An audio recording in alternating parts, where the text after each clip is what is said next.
It has been 5 years, my friends. 5 years since we last saw the WWE title change hands on Raw, and that involved Roman Reigns and Sheamus, which also kind of ties into what's happening now. Let's not worry about that problem. And I will tell you this, because deep down in my heart and deep down in my soul, I'm a massive wrestling nerd. When it does happen, I flippin' love it. So yes, I've just spoiled it for you, but if you clicked a Raw review show and you're like, I can't believe it's got spoiled, you are an absolute crazy person.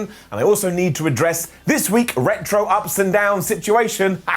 I'm picking it. I know, but come on. This Sunday at Survivor Series is 30 years of the Dead Man, 30 years of The Undertaker. We have to do Survivor Series 1990. We're never going to have this opportunity again. So I did the poll in my head, and yes, Survivor Series 1991, we'll do it on Friday. My name is Simon Miller. Welcome to WhatCulture Wrestling, and more importantly, say hello to this guy, the Finger of Power, because he's about to give the good bits an up and the bad bits a down for the latest episode of Monday Night Raw.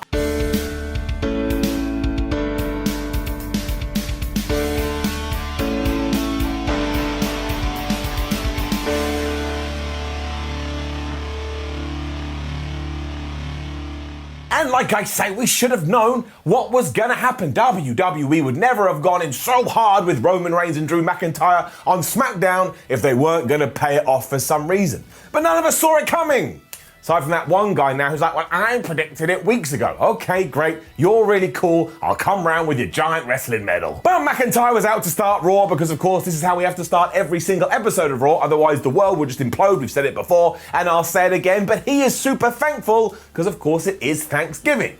Later on, he's also going to whip Randy Orton's ass. And talking of asses, he then turned his attention to Roman Reigns, and he said he doesn't like that guy because his head is stuck up his rectum. I was like, Drew, you need to calm the hell down. Have you seen what the tribal chief has been doing? He will come to Raw and he'll probably chop your skull off and then make Jey Uso eat it. Randy Orton then appeared on the big screen because I guess he was practicing social distancing, so good for him. And he said he doesn't care that he got fined last week, which he did by Adam Pearce because he had touched him. He is the greatest wrestler ever, and that's why he's always getting suspended. He's always getting fined. But look where we're at in November 2020. The Viper is the champion, and that's how it's always going to be because he is the flipping best. It then seemed like that was the end of the segment, but like a bad smell, the Miz and John Morrison came out. Now, I do like these two, but this kind of felt like Groundhog Day. Drew McIntyre does something with Randy Orton, and the Miz is there, and Morrison, and they're talking about the Money in the Bank. Spice it up a little bit. Anyway, the point is that they were teasing that they were going to do a cash-in later to try and make you stay tuned,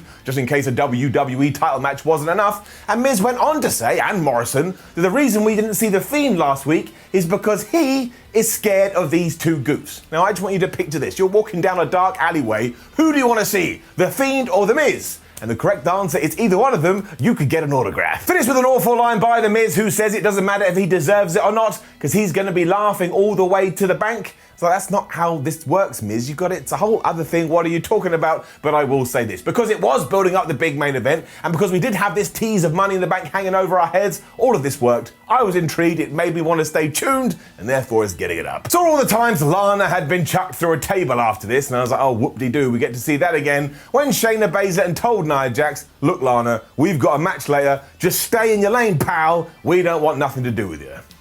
So have a guess what happened. That's right, we did have a match with Nia Shayna teaming with Lana, and why the hell would she ever agree to that? You just go, no, those two don't like me, and they were taking on Asuka, Mandy Rose, and Dana Brooke. I'm really sorry, but this is getting it down. Clearly something bad did happen to Mandy Rose last week, like a real injury, because she was taken out of this before you could say wahoo wahey, so we do need to send our best wishes to her, and we hope that she is okay and that she isn't too badly hurt. The story here, though, was that Lana was an idiot. If you can believe it, Shayna actually had Asuka beaten, the Raw Women's Champion, with the Kira Fuda clutch. She was starting to pass out, but because Lana had tagged herself in, the referee was like, whoa, Shayna, you can do this till the cows come home, but you ain't the legal lady, so you can't do jack shit. Lana then tried to take advantage of this by pinning Asuka, but instead she got kicked in the head and then tapped out after the Asuka lock. And if you can believe it, the rumor is WWE is trying to turn Lana into this mega babyface. If this is your plan, it is not working. She then looked even more dumb because Nia pretended to be really proud of Lana, and guess where she ended up? That's right, she went through that flipping table. Close your eyes and pretend it's not happening. And what is the point of this? Like, I'm going to guess that Lana is eventually going to throw Nia Jax through her own table, probably at Survivor Series, but ask yourself this, are you going to care? No. No. Am I going to care? No. There's no reason why it's happening. It's just someone going, ha ha ha, let's throw Lana through a table. All right, big deal. It's just wood. AJ Styles was then trying to calm down Team Raw because, of course, they still hate each other. And it got even worse because Riddle started throwing out those nicknames again. And Sheamus absolutely exploded because that guy has really thin skin. AJ Styles then handed out t-shirts to everyone, and we do have to say that AJ is so good in this role. He's like a dad that is desperately trying to have his sons get along, but they just hate each other. Especially Braun Strowman in the corner, who continues to have anger management issues. At one point, someone addressed him, and he was like, "Don't talk to me!" It's like, you need to shut up. The weirdest bit is that Riddle had also come up with a nickname for the big bodyguard that AJ has, and Styles was all like, don't need to talk to him. He doesn't talk any English. When the big bodyguard turned to AJ and go, yeah, I do. You just never ask me any questions, so I don't talk. So maybe we're going to do AJ Styles versus that guy eventually? I have absolutely no idea. There was then more panic because Dana Brooke was absolutely freaking out that Mandy Rose had got injured, and honestly, you never want to be in a bad or a difficult predicament with her. She would not be able to handle it. Anyway, then Mia Yim from Retribution turned up, or Reckoning, whatever we're calling her. She beat up Dana Brooke, and the long and the short of it is that Dana and Mandy are now out of Survivor Series. They're gone. And WWE kind of stuck to long-term storytelling here because Mia Yim threw Dana Brooke into some boxes. Do you remember when they were first here? They kept knocking over boxes. I was like, oh no, not the boxes. It obviously doesn't tie in. This was, of course, done so they could write them out of the pay-per-view, which does seem very strange. But hey, I don't write the show. I gave that up in 2002, which is not true because I would have been a child on the writing team. Maybe they would have done it. I mean, they did have a child win the tag team titles. And then, my friends, it happened. After what I believe to be a 19-month run, I can't remember a time I've ever given it a down, we were presented the Firefly Funhouse. And yeah, for the first time, for me personally, it was a hit and it was a miss. This is getting it down. But it started with Alexa Bliss saying that Bray Wyatt is going to have a match with The Miz later, and Bray was like, oh, I hope The Miz, I'm going to go crazy, when he put a blindfold on his face and started doing karate as he hit the Firefly Funhouse puppets. It was really, really bizarre. We then had another cut and he was participating in a spelling bee where Alexa Bliss told him to spell asshole, so he did, because they think that Miz is an asshole. He then threw a dart at Ramblin' Rabbit's head, and I was just a bit like, this feels like someone else other than Bray Wyatt has written this, and let's never do that again. I mean, it wasn't atrocious, it wasn't bad, but it was kind of just there for the sake of having one, and we should never do that. Hence why these are all of my thoughts. However, it does get better in around about 10 minutes. And then also realised that I'm too easily pleased. The Hurt Business were here, and it's getting it up. And they didn't really say anything either. MVP was like, Shelton Benjamin's gonna beat Sami Zayn at Survivor Series, and in a minute we're gonna beat the New Day for the tag team titles, and then we're gonna put SmackDown out of business. And that line kind of came out of nowhere. I was like, what are you gonna put SmackDown out of business? You do not wanna do that. Vince McMahon be really pissed off. The thing is though, they're just such a cool group, so I always enjoy seeing them, and then out came Kofi Kingston and Xavier Woods, and this is where I prove how much of an idiot I am. These two are so stupid, but the things they say with so much gusto, it gets me every single damn time. Because Kofi wanted to let MVP and co know that he thinks they're jerks, and therefore their new name should be the Jerk Business. I mean, that doesn't work on any level, but again, he was so happy he had come up with this, it made me laugh. Xavier Woods looked disgusted too, which also made me chuckle. I just love these two guys so much. They promised that they were going to retain their titles in around about 33 seconds, and while all of this was pointless, it was very entertaining, but then we had that match, and that's also getting it up. It's just another situation when you have four guys that are so talented they would struggle to have a bad match, and at one point Shelton Benjamin caught Kofi Kingston in the air and threw him right into the buckle, also known as a buckle bomb. I thought that move was banned. What the hell do I know? We built to a hot tag to Xavier Woods, and he ran absolutely wild, and he tagged back in Kofi Kingston, who got an incredible near fall. And then Cedric Alexander decided, well, I don't think the focus has been on me enough during this match, and he did a suicide dive with so much energy and force, he just went flying into the barricade. I mean, it looked absolutely ridiculous, but I was really proud of this guy. He wanted to make an impact. On his own head, but still. And it was kind of the turning point too, because back in the ring, Kofi did hit Shelton Benjamin with the Trouble in Paradise, then him and Xavier hit the Daybreak, I think it's called. 1, 2, 3, really good match. Still your tag team champions. They will fight the Street Profits in the Survivor Series, which I also think will be a good contest. All of this just made me feel warm and fuzzy right there. What's it called? Not stomach, not tummy, it's the tum-tum. And we are also definitely building to Sheamus versus Drew McIntyre as soon as Sunday is out the way. And actually, you know what? Fair play to WWE for planting the seeds over the last few weeks, because now when it does happen, you can be like, oh, of course. I mean, you can see it coming, unless you're Rey Mysterio with his one eye, but that doesn't matter as long as it all works. I will say, however, that this was strange. Like, Drew McIntyre wanted to get ready for his big main event match, but Shane was like, no, fella, I've got you a present. I think I've got this right. He had somehow found some lost chest, like a treasure chest, from his childhood,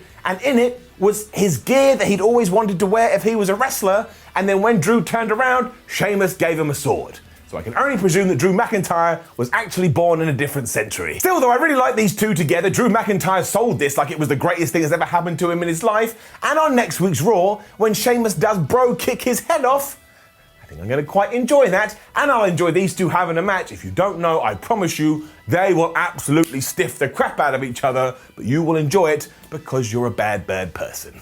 As am I, it gets a thumb. But not up, not enough happened. And then, my word, I expected the worst. But I was wrong. Oodalali, giving it up. Because my worries came in the sense that Ali was cutting a promo with his Retribution boys and girls before this, where he was like, we're Retribution, we hate everybody, rah, rah, rah, rah, rah. Then they found out that we were going to have them versus Team Raw, and I was like, well, they don't have a chance in hell. They are going to be absolutely mullered. But incredibly, they won. Now, unfortunately, the only reason they weren't victorious is because, of course, Team Raw couldn't get on, especially Riddle and Strowman. Like, at one point, they were just yelling at each other, and we know that Braun already has his anger management problems. So that is the last thing that you want to do, but it completely distracted from the match. And AJ tried to calm the big man down, but then he pushed him into the other big guy, and I swear, that was like somebody had accidentally pushed the big red button to launch a nuclear weapon. We all just paused like, oh my gosh, please don't do anything. And thankfully he did not. Yet, you know we're building to it. Otherwise, this was actually a really fun match that of course ended in arguing because that is the gimmick here. Like, Sheamus and Strowman kept tagging in and tagging out even though the other one didn't want to go in and out. And at one point, Braun just attacked Sheamus and he went flying over the top rope. Riddle then tagged himself in because he was also sick of it, but Ali saw this and he was like, well, I know what I'm gonna do. He pushed Riddle into Strowman and then was able to use the most devastating move in all of sports entertainment, the surprise roll-up, and yeah, Retribution actually got a win. Like a really, really crappy win, but I will take whatever I can get. And yes, pull down the board, we're getting there. We're getting to those 3 figures. That is the 90th one we've had since March 2020. But this one is getting a slide because again, Retribution needed something, even this pile of rubbish. And I say that because they still don't feel like any kind of a threat, but I just love Mustafa Ali so much. The dude has something. I'm just gonna keep everything crossed. That's not crossed. I'm gonna keep everything crossed that this ends up with him getting a major push. I would love it. And then Nikki Cross. Flipping Nikki Cross, what a terrible friend. Because she was backstage looking for Alexa Bliss because even though she had given her an ultimatum last week, which she failed, she still wants to get her away from the Fiend. That's not how this works. And she was being interviewed going, oh no, she's my friend, I'm doing what's best for her. You're not, man. You gotta let this go, you gotta know, and you have to deal with it. I swear, I hope she gets her ass kicked. But what happened a bit later, maybe she will. And after that, Raw went crazy because Jeff Hardy was walking around tearing down these wanted posters that had clearly been put up by Elias. He then got asked the worst question ever because the interviewer went, Jeff, you seem to be a little bit annoyed about these posters. I was like, are you kidding? That's like going up to him and going, Jeff Hardy, are you Jeff Hardy? The answer is pretty clear. Jeff then found the musician and told him he better stop this for his health. And Elias was like, look, as far as I'm concerned, nobody has actually been found guilty for the attack that happened to me earlier in the year, and I think that it was you. So Jeff Hardy grabbed him by the collar, he slammed him up against the wall and said, look, I'm innocent of this, but if you think that I am guilty of trying to kill you, well, I'm going to kill you. That is a paraphrase, but it's 100% what he meant. It also means that we have to bring down the kill and counter, and we're only up to number 7, which disappoints me greatly. There was a time when everybody was throwing out death threats, which is why I introduced this, but still, Jeff Hardy definitely said to Elias, if you keep up doing this thing I don't like you're doing, you will die. Now, the reason it winds me up so much is because this feud was done. We had the guitar on a pole match and Jeff Hardy won clean, so why do we know to go back to it? However, Jeff was actually really good here. It's one of the best performances I've ever seen him do in a backstage segment, but we can't get away with it. Like, it was happening, then it wasn't happening, now it's back again, and nobody really wants to see it. Because of that, it's got to get it down. What followed was a little bit of a mess, but it was also really entertaining. It was Bray Wyatt versus The Miz, and beforehand, The Miz got on the microphone and he begged Bray Wyatt not to have a fight with him because they could come together to try and stop Randy Orton and Drew McIntyre instead. he was also quite funny here because he was like, remember a few months ago when you tried to murder my family? Well, I get it. I said some bad things about you too. Let's just call it evens, even though what you did was 100% worse. Alexa Bliss then came out and did the whole, he's got an answer for you, and the answer is no, as she went all hypnotized. And then out came Nikki Cross trying to talk sense into Alexa Bliss. And thankfully, Alexa just slapped her right around the face, and then these two started to brawl until they were separated by referees. But this is the feud we should have started months ago. I'm glad we're finally ticking that box. Bray Wyatt then arrived as his Firefly Funhouse persona, and I absolutely love it when we do matches as that guy. I mean, it is like watching a marshmallow wrestle. Miz jumped in, and of course on the outside, John Morrison kept getting involved, but make sure you store that in your brain. That's how WWE sees these teams at the moment. Miz and Morrison and heels, and somehow Alexa Bliss and Bray are meant to be good guys, even though they act like serial killers. Morrison wouldn't stop getting involved either, which led to this absolutely brilliant segment that rocked, because Alexa Bliss just dove at him like some kind of lion, and they went tumbling over the barricade. And the commentators sold this well too, so oh my gosh, she's protecting Bray? I thought that was really awesome. It also distracted Wyatt, which scared the crap out of me, because like, oh my gosh, that's how he's going to lose. But thankfully, he just dodged Mrs. Offense, he hit the Sister Abigail, and he got the 1, 2, 3. I mean, it sucks that Mr. Money in the Bank is losing so much, but if Bray Wyatt had been defeated here, I would have had to have shaved my head. It was a bit dumb, because after Bliss and Bray Wyatt had skipped back up the entranceway, the Fiend came on the big screen, like he's meant to be a separate entity, and he's absolutely not. But man, I tell you, Byron Saxton, bless that man right down to his cotton socks, he sold this like he was so scared and he was about to wee his pants. If only more people were like the Sax. And Pierce then told us the replacements for the women's Team Raw Survivor Series teams are going to be Lacey Evans and Peyton Royce. And again, that makes absolutely no sense in terms of the story, but if you have had somebody injured, what can you do? And Asuka told us she's really, really excited about fighting Sasha Banks on Sunday. And I totally believed it. She was jumping for joy. We also had an interview with Randy Orton, who was just not in the mood to talk because he needs to focus on the match at hand later, which, by the way, he has no interest in. He doesn't believe he should be even in a title bout, but he'll still do what he always does, and it will end with the most sweet RKO. Then had another Angel Garza promo, and as always, he just wants to have sex with the entire world. And it's going to take him a long ass time, so he better be quick.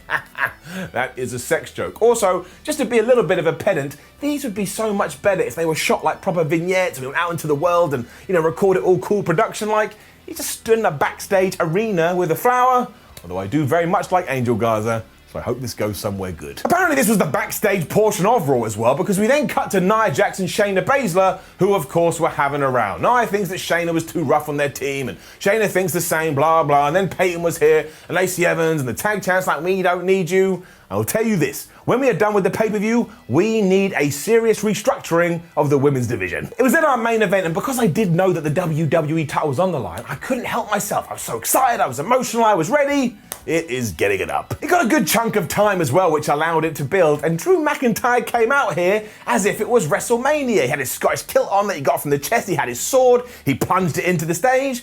I mean, it was absolutely ridiculous, but all the best wrestling entrances are absolutely ridiculous. As has been teased the whole time too, Randy just couldn't give two hoots about this, so after he got beaten up a little bit, he just left. He walked away, he grabbed his title and he was like, see you pal, I don't want anything to do with this. But then out came Adam Pearce, the random Raw GM, and said, no, that's not gonna happen. You are not gonna ruin the show. So now it's no DQ, it's no count out, get your ass back in that ring.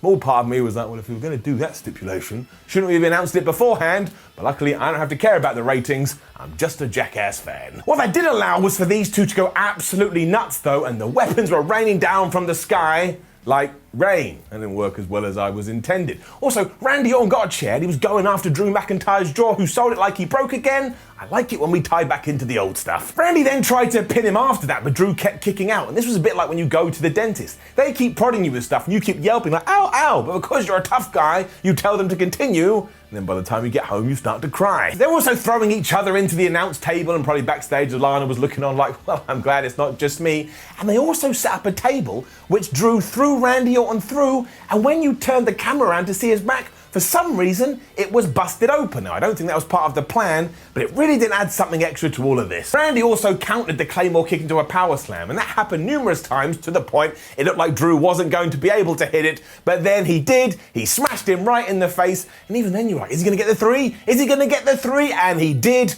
and we saw the WWE title change hands on Monday Night Raw. It does mean now every time we do head into the Survivor Series, you should expect something like this, because what is it in the air? WWE get to November, they're like, hey, we got a television show, let's throw the World Championship around. But this was a really, really good WWE title match. I had a great time. Now we are going to get Drew McIntyre versus Roman Reigns, which in my head does feel a little bit bigger than Randy Orton versus Roman Reigns.